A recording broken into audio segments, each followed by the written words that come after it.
మీకు తల్లికి వందనం డబ్బులు ఇంకా జమ కాలేదా? టెన్షన్ పడాల్సిన అవసరం లేదు. ప్రభుత్వం ఇందుకు సంబంధించిన క్లారిటీ ఇచ్చింది. డబ్బులు ఎందుకు ఆగాయి, ఎక్కడ ఫిర్యాదు చేయాలి, ఎలా చెక్ చేసుకోవాలి, పూర్తి వివరాలు ఈ వీడియోలో తెలుసుకుందాం.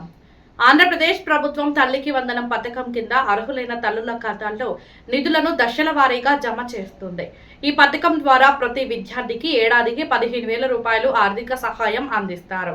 ఇందులో 13,000 రూపాయలు తల్లి ఖాతాలో జమ అవుతుంది. మిగిలిన 2,000 రూపాయలు పాఠశాల నిర్వహణ కోసం కేటాయించబడుతుంది. అయితే కొంతమంది లబ్ధిదారుల ఖాతాల్లో ఇంకా డబ్బులు జమ కాలేదని ఫిర్యాదులు వస్తున్నాయి. ప్రభుత్వం తెలిపిన వివరాల ప్రకారం దీనికి కొన్ని కారణాలు ఉండొచ్చు.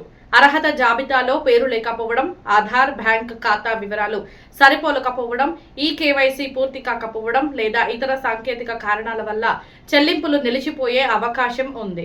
అలాంటి వారు ముందుగా తమ అర్హత వివరాలను పరిశీలించాలి.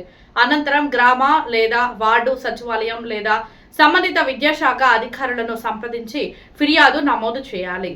ప్రభుత్వం ప్రత్యేకంగా గ్రీవెన్స్ పరిష్కార విధానాన్ని కూడా అందుబాటులో ఉంచింది.